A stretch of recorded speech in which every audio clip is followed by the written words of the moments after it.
Bible story. Obey and look. Walk, walk, walk. Moses was walking to God's special land. There, the trees were big and green. In God's special land, the grass was soft and the water was cool. Now, Moses was tired. Moses had been walking all day. His feet hurt. Even Moses' face was sweaty from walking so long in the hot sun. Walk, walk, walk. Fathers and mothers and boys and girls walked with Moses. Their feet moved slower and slower. Boys and girls began to yawn. They rubbed their eyes as they walked.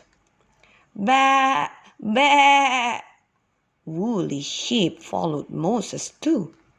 Tiny lambs wobbled on their little legs as they tried to keep up with the big sheep. The tiny lambs were tired and needed a rest. Moo! Moo! Big cows tromped and stomped behind the fathers and mothers, boys and girls, sheep and tiny lambs. Small calves panted and puffed. The cows were trying to keep up with the big cows. Moses shook his head. "It's time to stop and rest," he said. Everyone stopped walking. They sat down on the blankets that they had been carrying. Little children curled up in the laps of fathers and mothers. Big woolly sheep found their tiny lambs and gave them milk to drink. Mother cows lay down on the hard ground. Each baby calf snuggled up to the soft body of its own mother cow. All the families put up their tents. They rested and rested. The families spent the night sleeping on blankets inside their own tents. The next morning, Moses called everyone together. The sky was still dark. The air was cool. "We must start walking again," said Moses. "We must reach God's special land. There, the trees will be big and green. The grass will be soft and the water will be cool." All the people scrambled to their feet. Mothers and daughters folded up the blankets. Father and sons herded the sheep and cows into groups. Day after day, the people marched. Yet, God's special land still seemed far away. Finally, someone said, "I'm tired of walking." "Me too," cried another voice. "We will never get to God's special land." Everyone started complaining. They wanted to go back to Egypt. God listened. He heard the people fuss and grumble. It made God very sad. The people did not want to obey God anymore. The people thought that they could take care of themselves. God had to remind the people to love and obey without complaining. Suddenly, Moses heard a loud yell. "Ouch!" cried a young man. "Ouch! Ouch! Ouch!" Moses ran to the young man who was yelling. The young man sat down on his blanket as he yelled. "What has happened?" asked Moses. "Why did you yell?" The young man gasped. "I've been bitten by a snake." Moses' eyes opened wide.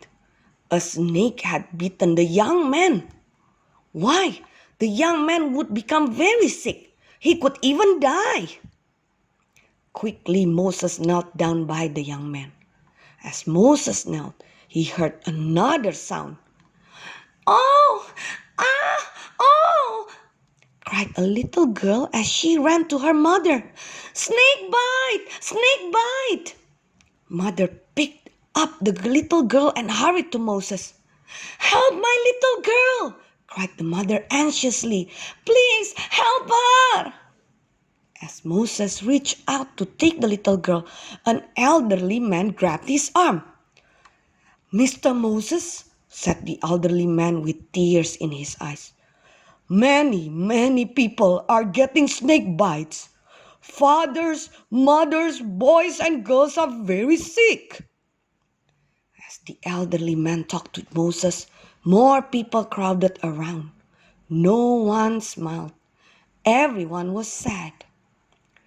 Moses wiped his sweaty face. He looked at all the sad people.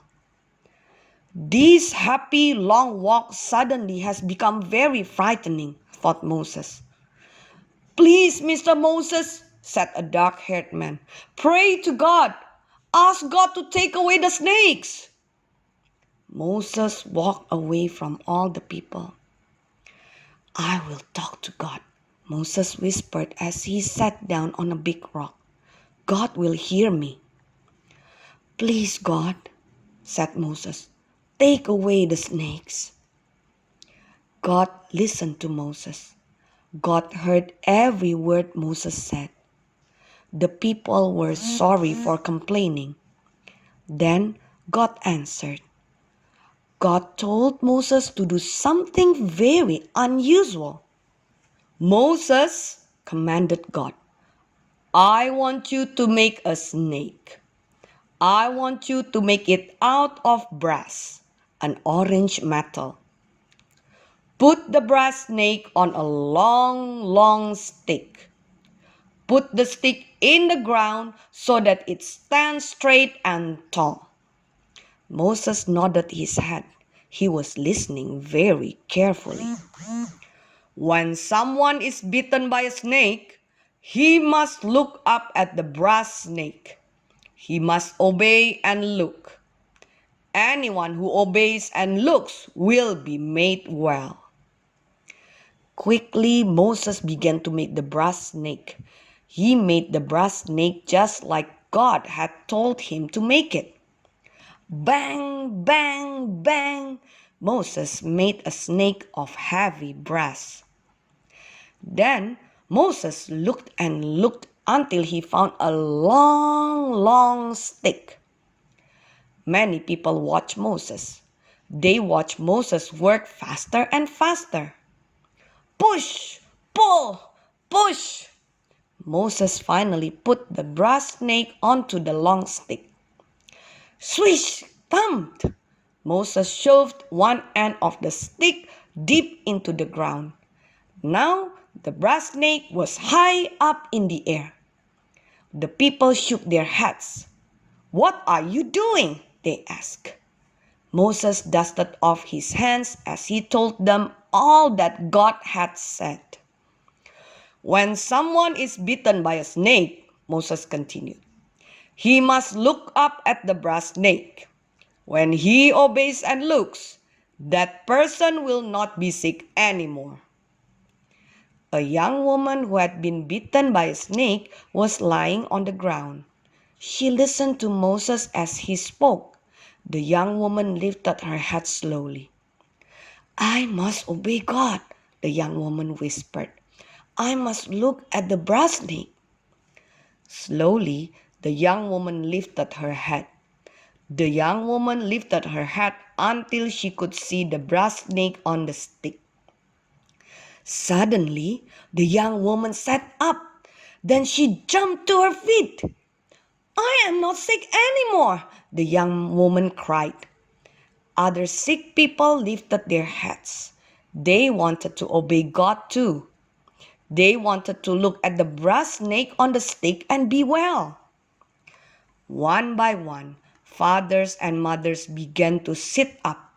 Boys and girls who had been very sick were now able to run and play. They had obeyed God and looked. Moses saw two little freckled-faced boys grinning. An elderly woman smiled. No one had a frown. Everyone was happy. At that moment, a young man ran up to Moses. "We are ready to walk," he yelled excitedly. We are ready to walk to God's special land. Moses looked around. Fathers and sons were herding sheep and cows into groups. Mothers and daughters were picking up the last blankets. The tents were all packed and ready to go. "Let's start walking," shouted Moses as he took the first step. "We do not walk alone. God walks with us." Boys and girls, can you imagine all the people walking with Moses again? Everyone was smiling. Even the little lambs were skipping and jumping.